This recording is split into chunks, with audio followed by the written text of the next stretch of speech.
everyone. I'm Linda Nickell, and welcome to the Texas Women Photographers Circle. Here with me this evening are moderators Leslie Sessoms, she's based in the DFW area, and Sue Pitts is in Georgetown, and Charlie Hickman is in San Antonio. Every month, we invite a guest to share their photography and some of their favorite tips and techniques to help us improve our photography and to inspire us to try something new. The schedule for upcoming presentations is on my website at lindanickell.com, as well as the links to previous sessions on YouTube. Tonight's guest is Kristia Adams.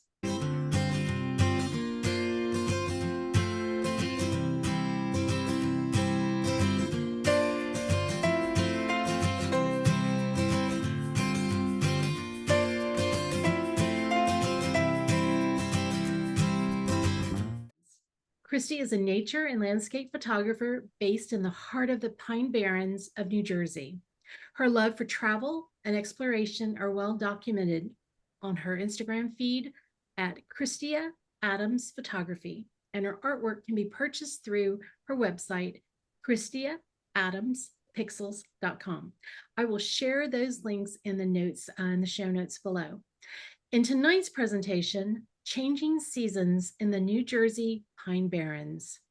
Kristy will take us on a tour of her New Jersey playground, from the unique spirit of the pines through landscapes, florals, and wildlife photographs. Kristy, it's nice to have you here. Hi, thank you for having me.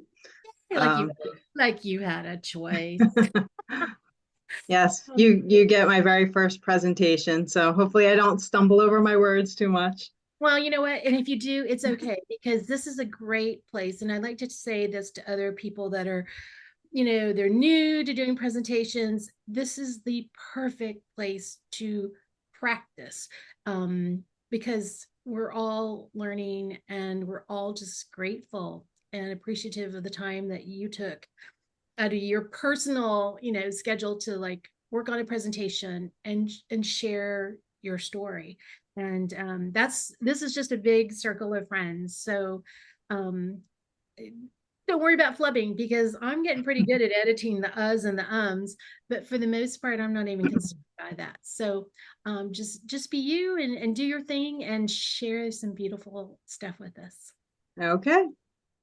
So when Linda first asked me to do a presentation, I knew I was going to have to do it at some point. I wasn't sure what I wanted to talk about because I'm a little all over the place with my photography. I like to do landscapes. I like to do abandon. I do cars. I do wildlife, just about everything but people. I do, I just, anything that I see and I think is interesting, I might photograph. So when I was trying to decide what I wanted to do, I thought of my home and how many people have never heard of a 1 million acre preserve in the middle of the most densely populated state in the United States. You may have heard of the Pine Barrens in pop culture, because it's usually referred to in mafia shows as being the place where the mafia dumps their bodies, because we're between Philadelphia and New York City, very, nice, easy car drive, and you have a vast wilderness out there. So that's one of the legends of the Pine Barrens. We've had movies filmed here. Denzel Washington was here and they filmed Fallen. That was probably about 20 years ago. M. Night Shyamalan just did Knock at the Cabin, was filmed in the New Jersey Pine Barrens. Although they didn't give us credit, they said it was Pennsylvania.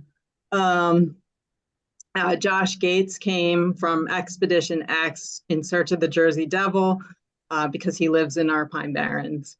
And even Bigfoot hunters has come to the Pine Barrens to look for Bigfoot.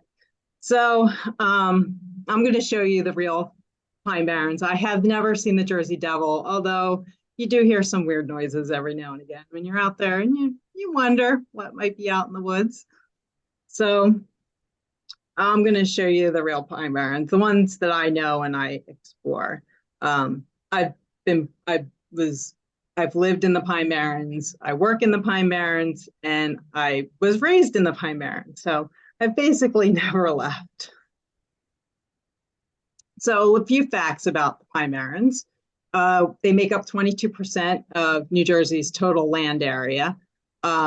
It's the largest open space on the eastern seaboard between Boston, Massachusetts, and Richmond, Virginia. It lies next to the most concentrated highway and railway and air traffic corridors between the two large cities of New York and Philadelphia. In the 1960s, they actually wanted to build a jet port in the Pinelands to take advantage of that, its location. And it was supposed to be like 4 times bigger than LaGuardia, JFK, and Newark Liberty airports combined.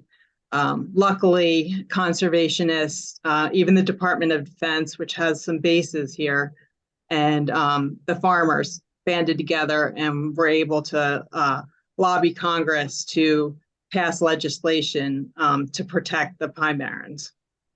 So in 1978, it was designated the first national reserve, and its 1.1 million acres are preserved.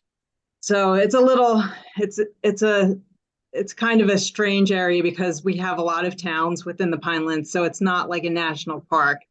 We have a Pinelands Commission where new developments and buildings that have to go through the Pinelands Commission to hopefully get approved. So anyway, the barrens were named by the early settlers due to their sandy and acidic soils. They found it very hard to grow their traditional row crops when they came here. So they just said it was barren. They weren't able to grow things.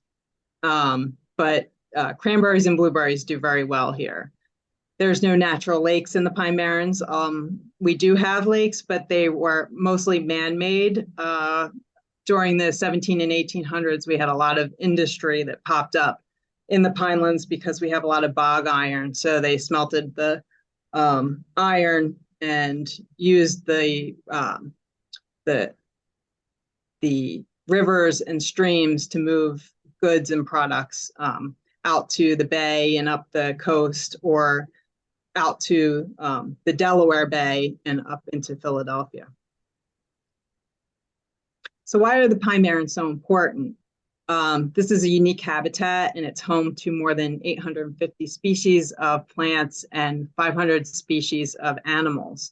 And beneath the reserve lies the huge Kirkwood-Cohansey Aquifer, which is 3,000 square miles long and holds about 17 trillion gallons of water. This is the drinking water for the entire area. And back in the 1800s, Joseph Wharton came and he wanted to tap that aquifer and sell all the water to Philadelphia. Luckily, that was stopped, and it's remained pretty preserved, luckily. The sandy soils are a natural filter of the water that percolates down into the aquifer. So it's really important to keep this area preserved and clean, and because that is our drinking water and drinking water for all the animals and residents. So ways to explore. There are 4 state forests here with camping facilities. We have the Southern Heritage Trail Scenic Byway, which is like a car road tour that you can take. And there's many stops along the way that you can, if you're not able to do as much hiking, but you want to see a lot of the pines, you can travel by car. We have the 50-mile Batona Trail, which you could do end to end on one trip and camp at places in between, or you can, it's easy to do it in chunks because there's major roads that bisect it at different points. There's numerous state wildlife management areas with hiking trails, and we have miles of scenic waterways for canoeing and kayaking. And I left the address for this map, and it shows where all the state parks and facilities are. And these stars are just so you get an idea of this is where I grew up, this is where I live, and this one's where I work. So little triangle. So that's why most of my pictures are from this area. Curious, what's the distance between the stars, like from where you work to where Um, I joke to Valerie that everything's about a half hour. So my work's about 20 minutes away from my house now, and my childhood house is about 30 minutes away. And my parents are still there. Um, so this is so we'll start with the winter because I find the winter the hardest one, the most challenging to photograph here. And we'll start with Linda's picture that she liked in the beginning. Um, so this is right down the road from my work, like 5 minutes. So it was snowing one day at work, and right after I was done, I drove down because I knew that the next day, the trees just don't last. The snow just does not stay on the trees like that. You'll get a good wind and it's gone, or it'll melt. In New Jersey, it's pretty difficult to get snowy pictures. Like last winter, we got absolutely nothing. This year, I don't know. They always call for a cold, snowy winter, and it seems like we don't get it. So when we do have snow, I definitely try to get out and photograph. So this was also, this is my favorite little stream right by work. I can walk across the street, and I try to visit it often. And this was one morning before work. It had snowed, and it was just after the sun came up, and I just loved the way the snow looked kind of warm and the sunlight on the creek. And this is also at work. I have a lot of pictures at work because it's easy, and I work very early in the morning, so I can't really get out very much before, and then after it's afternoon and the light's just not great. So this was one morning right after sunrise, and there's a cranberry reservoir. So this is where the irrigation from the cranberry bogs is drawn from, and part of one of the stream slash lake areas right near. And just love the sun coming up and the snow hitting, or the sunlight hitting the snow. And then one afternoon, it started to snow, and I grabbed the camera and ran out. And this is about all we got, because as soon as I went out, it stopped. But I was trying to find some interesting compositions, and a lot of the roads by us, there's hardly any traffic. So I set the camera on the road and got an interesting view.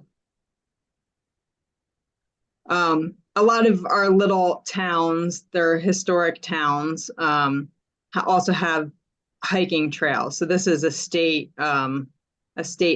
park that used to be a little farming town. It was a cranberry town.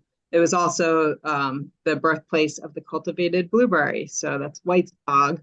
And they have a very cool nature trail system. And this is through one of their cedar swamp areas. And it's in the winter, so it wasn't super interesting because there's not as much color. I might try this in black and white, because when I put this up there, I'm like, might be a good black and white. But I like the way the trail bends around, and the tree reflections. And this is my absolutely favorite trail. Anybody who knows me or looks at my Instagram, I always put up pictures of this trail.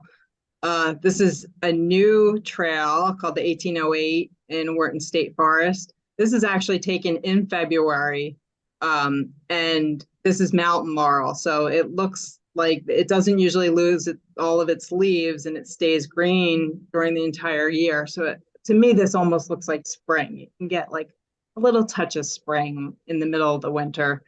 And I just adore this trail. And you'll see more pictures from this one. We had a women's photography meetup here, and I think everybody liked it. So another thing I try to do in the winter is look for things that might do well for black and white or monochrome. This one I didn't even have to change to black and white. it was just a foggy, misty morning on Makepeace Lake, which is a wildlife management area. And it was just really, really quiet and serene, and except for the duck hunters that we ran into. So every now and again, you've heard a gunshot. And so if you're traveling to wildlife management areas in New Jersey, just make sure it's not hunting season. Luckily, they were far off in the distance, but it was a little disconcerting at first. This is also at White's Bog, and I did this one in color first, and I definitely loved this better in black and white. The textures of the tree really popped when I put it into black and white. In color, it was just it was neat, but not as good. And then I tried it black and white and really liked it. So most of my winter is spent birding because I don't know, the landscape's a little bland with no snow, but we do get some really cute, good birds in the winter. I put up feeders, and dark-eyed juncos are one of our they are really numerous at our feeder. They come in the fall. We know it's going to get cold when they come, and they leave in the spring. So they'll probably be showing up soon. We also get red-bellied woodpeckers. They hang around all year, but I don't see them as much in the summer. They're too busy eating bugs and don't really care about our feeders. We get cute little Carolina wrens, and they are quite the chirpy little songing birds. And our other biggest visitor is tufted titmice. We have a lot of tufted titmice. So I'm also very lucky to live pretty close to Forsyth National Wildlife Refuge, and that has 8 miles of impound or roadway around its marshes and impoundments. And it's a very good place to photograph birds in the winter. Actually, any time of year. In the summer, you will get eaten alive by greenhead flies, but in the winter, it's a great place for ducks and geese. This is a ringneck duck there. You get a lot of northern pintails. That's one of our really common species there. And then the other great place to bird just on the edge of the pines is Barnegat Light State Park, where also the Barnegat Lighthouse is. They have put in some rocks along the edge of the lighthouse and the walkway. There's a big long jetty with big, huge boulders, and the ducks and geese hang out there, and they eat all the vegetation off the rock. So it's a really easy place to go see a lot of bird species. If you can brave the wind, it is very cold. So if you do go bird there, definitely have to dress warm. We get sanderlings hanging out on the rocks there. Ruddy turnstones. And my favorite are the harlequin ducks. It's probably one of the easiest places to photograph harlequin ducks. You are almost guaranteed to see them if you go there between probably February, maybe even January to April. They just hang out on the rocks. Very easy to see, although very cold. And then we move into spring. I'm out a little bit more in the springtime. This is Apple Pie Hill in Morton State Forest, and this was taken from one of the fire towers. You can look out, you can climb the fire tower if it's open. We have a system of fire towers within the Pine Barrens, and all fire season, they're usually manned, and they can triangulate where exactly a fire is with these fire towers, and hopefully get to it very quickly through a system of, they have a lot of fire blazes cut out throughout the woods. Apple Pie Hill that fire tower used to be open all the time, and you could go whenever and just climb and take pictures. But people had to ruin it by climbing it and throwing TVs and stuff off the fire tower. So now it is fenced and locked if nobody's there. This is back to Lake Oswego, just down the road from my work. This is in the same lake as that first image with the snow on the trees. And to me, Lake Oswego is the pines. I used to come here when I was a kid. I have family that were cranberry farmers, and we had a farm very close to here, and we would have picnics every year. So to me, this is home. And then back to my 1808 trail in the spring, and you start getting the lichen and the moss, and it just starts really almost the lichen and moss just glow on this trail. And deeper in the cedar swamp, you get a lot more of the sphagnum moss and the lichens, and the towering cedars are just, they're huge. To me, it doesn't quite look like New Jersey. I never really had been in a cedar swamp, at least when I was younger. And to see these now, it's really kind of cool. And I like the little tree that was trying to grow amongst all the big towering cedars. Another from the 1808 on a misty morning. And then a little bit later in the spring on that same trail, the mountain laurel starts to bloom, and you almost have these tunnels just full of flowering mountain laurel. And a little further in, the woods are just covered in mountain laurel, like pinks and whites. And this is, again, my little favorite stream close to work in the springtime. And you see the banks start getting that nice green glow. I took this picture a while ago, and I really have to redo it with my polarizer. This is an eastern hognose snake. They start waking up in the springtime. This one we found as we were pulling out the shade cloth for our greenhouse, and I think we woke him up. They put on quite the show. You would think they're venomous the way they puff out, and they look like cobras. And then if you keep bugging them, they flip over and they convulse, and then they play dead. We didn't really bother him enough to get him to really show off, but he did pull his cobra and scared us away after I took a bunch of pictures.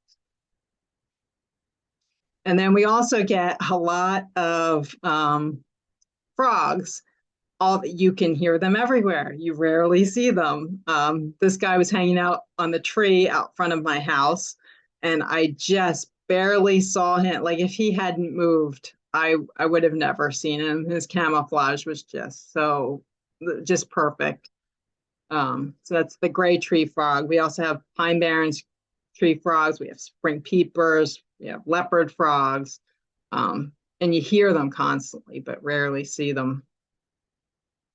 So a lot of people, this is not my best picture, but a lot of people do not know that we do have flying squirrels in New Jersey. These guys come down, like I hear them in the trees at night. They just have this cute little squeak, squeak, squeak all night long. And when we leave our feeders up in the summer, which I don't always do, but if they're up, they will come down at night and eat birdseed out of the feeder. And if you shine your flashlight on them, they don't care. They just keep eating. You can almost walk right up to them. So I was trying to take their picture while holding a flashlight, and was able to snap a little pic. This is an eastern phoebe. We have those that nest in my barn, so we get to see the babies every year. And then we have a lot of eastern box turtles in my yard. Every year we see at least, I would say, 4 or 5. And we also see little ones. I'm constantly saving them off the road. And then love is in the air in the spring too. This couple was in my yard for a very long time. She was not impressed. He was bugging her constantly. But we left them alone after a while. And then there's babies. So this little guy was probably a year old because I saw him in the springtime. He was probably last year's baby, but he was pretty tiny, maybe about the size of a $50. And I also get a lot of foxes. This year our foxes were much shyer, and I didn't really get any pictures. But the year I took these pictures, I counted 11 foxes in my pasture. We had a couple families, and they would just bring all their babies out into the pasture and play at night. And last year we didn't have any. This year they're back, but they were much shyer. And then we also get orchids starting in the spring. So this is a pink lady slipper.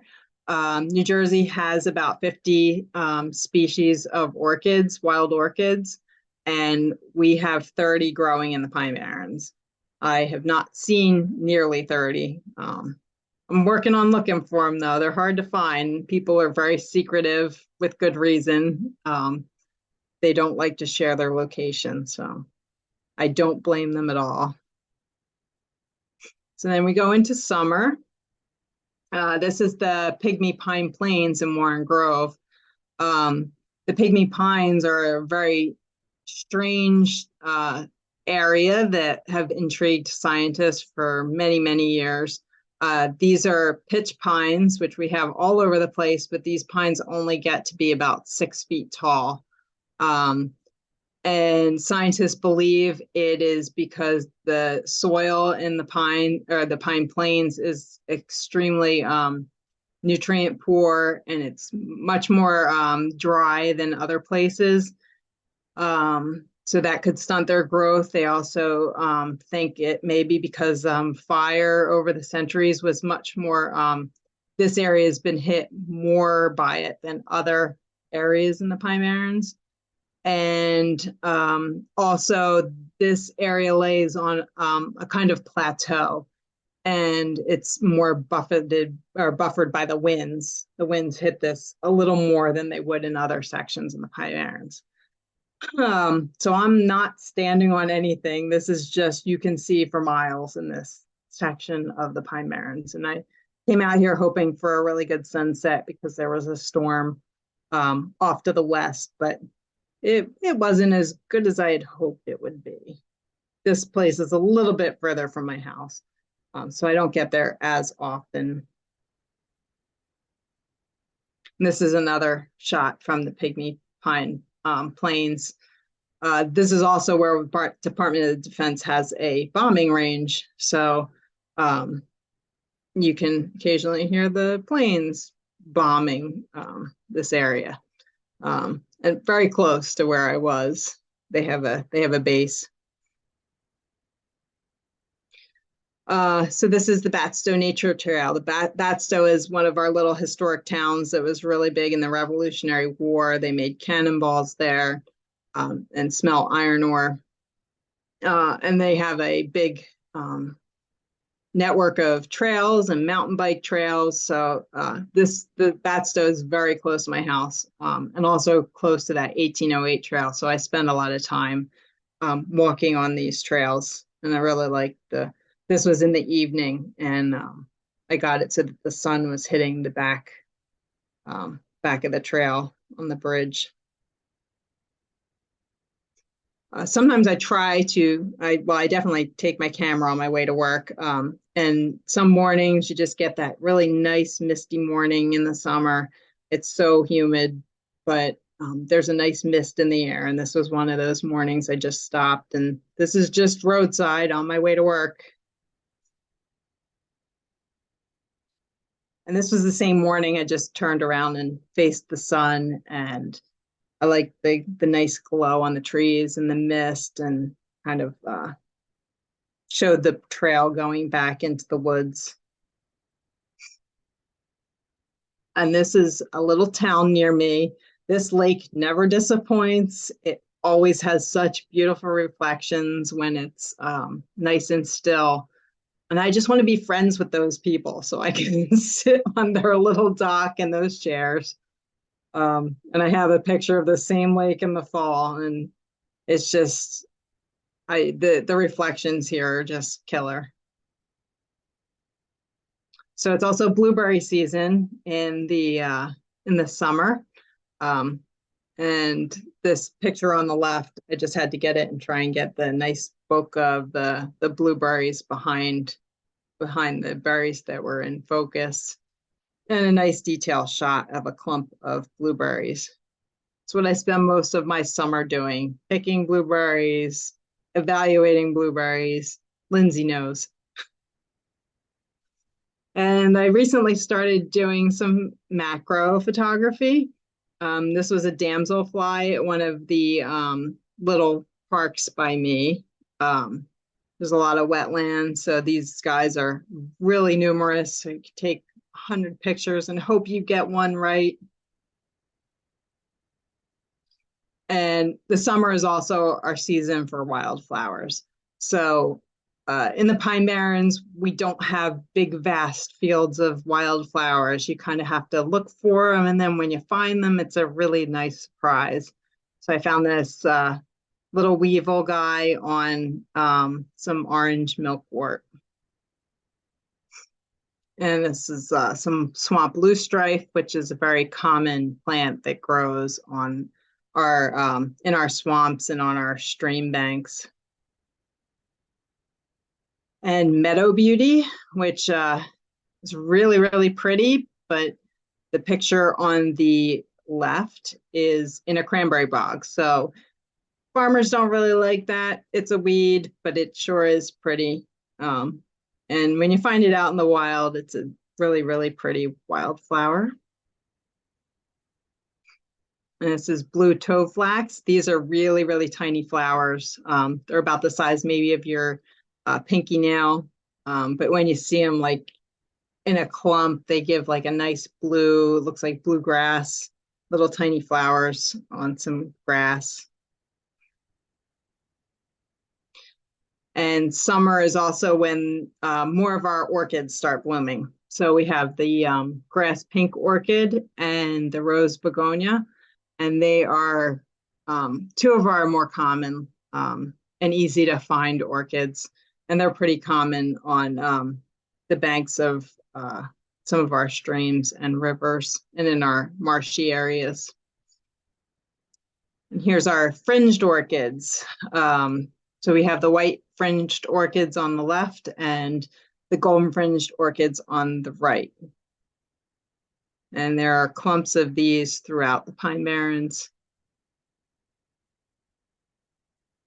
And now our carnivorous plants. We have quite a few carnivorous plants in the Pine Barrens. This is the horned bladderwort. I don't have a picture of the bladders, but they grow, they have bladder like leaves that sit in the water, and the insects get trapped in them, and the plant uses that for nutrients.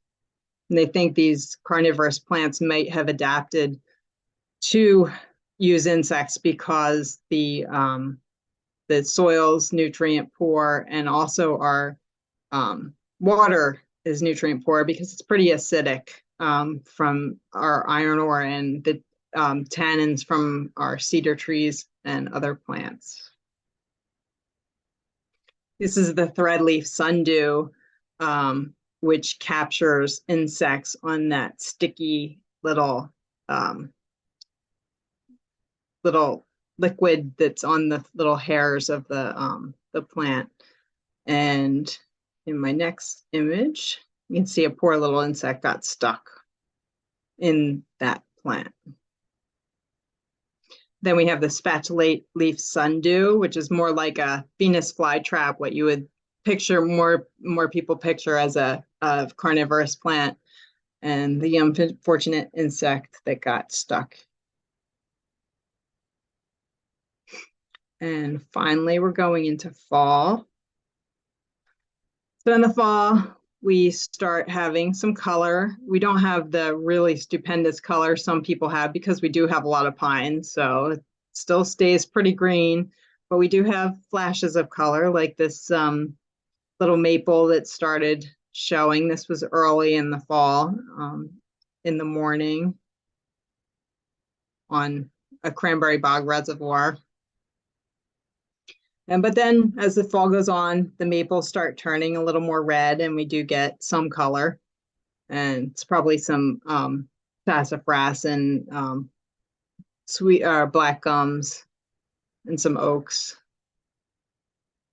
And that's from the same location, some more of the swamp red maples along with the pines. And it's also cranberry season. So this was taken one morning after they had knocked the cranberries. You can see in just below the tractor, all that pink is the cranberries floating in the water. A lot of people don't know that cranberries don't grow in the water. They grow in fields or bogs that are dry from April through harvest time, like September, October, and they flood the bogs just to harvest. So they will drive a tractor in there and knock the berries off of the vines, and then they'll corral them. They'll flood the bog. The berries float, and they will corral them and send them up that conveyor belt and into a truck or bins to be taken off for processing. So one of the best places I've found to go to photograph color in the pines is the Wading River at Godfrey Bridge. The colors there are just really cool. This, I probably went a little bit too late. As you can see, the leaves on those one trees or the two trees are kind of not many leaves left. I'll have to get there earlier. But this is the same day looking down the river. I did a slightly long exposure to get the water a little silky, and got the reds of the red maple and the greens of the pines. I like the color combination. And then a vertical of the same scene. This is one of the another little abandoned ghost town historic site. That used to be the site of one of the iron furnaces called Weymouth Furnace. This place can be great to take pictures or not so great if it's dry. Luckily this day it had a lot of water and I was able to capture some really cool reflections. Cloverdale Farm is another old historic site. It used to be a cranberry farm. Now they've made it, I think it's a county park now, and tons of walking trails and birding. And they have owls here if you can find them. I was not so lucky to find them. I knew there was one there, but there were so many people hovered around this poor little owl tree that I was like, yeah, I don't want any part of this. So we left and have to go back another day. I heard there's some more owls there, or there were last year. So I'll have to try and make it a point to come here a little more often. But they also have, since it was an old cranberry farm, they do during harvest, they do harvest. So you can go and see. I don't know if they do the regular harvest there, or else you can go in and pick some cranberries on your own. Some of the other historic sites like Double Trouble, which is also in the Pines, they do actual tours and you can see them harvest cranberries there. This is Batstow Village, another one of those historic old villages. This is a state park, and the color here is a lot. There's a lot of different trees and a lot more color than you might find in other parts of the Pines because it was a village there's some ornamentals that people had planted over the years. So it's really pretty in the fall. And there's that cool lake with the little dock with the chairs and the beautiful reflections. I really need to find those people and befriend them. And that's my presentation. These flowers, you can also see, this was taken in October, so we even get some wildflowers lingering into the fall if we have a mild fall. And that's it. If anybody wants to come and join me in the pines to photograph, I'd be happy to show people around and where I took my pictures, and fun in the pines. Gosh. Okay. So to give you guys time for some questions, and I'm going to get a little goofy here. I'm going to ask you to go ahead and take your presentation down, Kristy. Okay. First of all right. Gosh, I had no idea that New Jersey Pine Barrens was as fascinating, as beautiful as what you just showed us. I first of all, I was kind of like, look at all this. I mean, I got really excited when I saw the gray frog. Oh yeah, gray tree frog. Mm-hmm. Oh my God, I would go crazy over that one. And then he said, well, they're harder to find. You can hear them. But that's top on my list. The amount of orchids, there were, I love the little pink lady slippers, but then when you got to the fringed ones, so okay, this is the dumb question. I know that people are doing their best to protect them, but are these things that people dig up, or are they protected? They do. They do. And that's part of the reason why people don't share where they are. Yeah. So, and you tell people like these orchids, they do not transplant. You cannot transplant them. So people dig them up and they die. So yeah, and there was like I think somebody shared, they didn't share it on Facebook, but they had said on Facebook they went to a place. We get a lot of pitcher plants too. Okay. And somebody went to one of the sites where there was a lot of pitcher plants, and all there were left were holes where somebody had dug them all up. So yeah, it's a shame that there's always gonna be that, unfortunately. Right. I was just okay, so I don't know much about your part of the world, so this was a great glimpse for me. And I'm sitting here, I'm a little grounded right now in my travel plans, but I'm like, oh my goodness, we should go visit Kristy.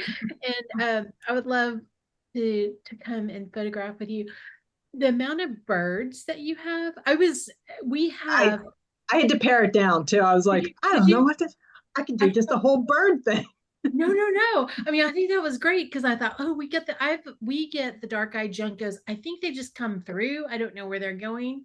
But when we've had the really hard snow storm a couple of years ago, I had a handful of them and I'd never seen them here. And I thought they were beautiful. So they're kind of like they're basically easy to get in your part of the world.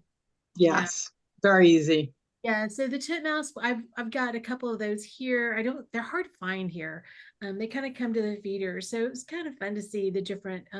Now the harlequin duck, I want that. Okay, we're just gonna make a list of things that I like to photograph. We also get a lot of long-tailed ducks there. Yeah. We get loons. Yeah. Mergansers. Oh my gosh, the mergansers! Oh God. Okay, all right. I'm just like New Dress Jersey. warm. Dress warm. I can do that. I will whine, but I would what time is the year cranberries? Now. No, okay. Now. Yeah. Okay. Well, but it's a good time because you got autumn kind of like, seeping into. Are y'all getting, what time of the year do you really start seeing color for autumn? It's just starting now. Okay. So like late October is usually. Okay. Well, there is no shortage of things for you to photograph there. So you kind of blew me away with the different varieties of things that you had. Yeah.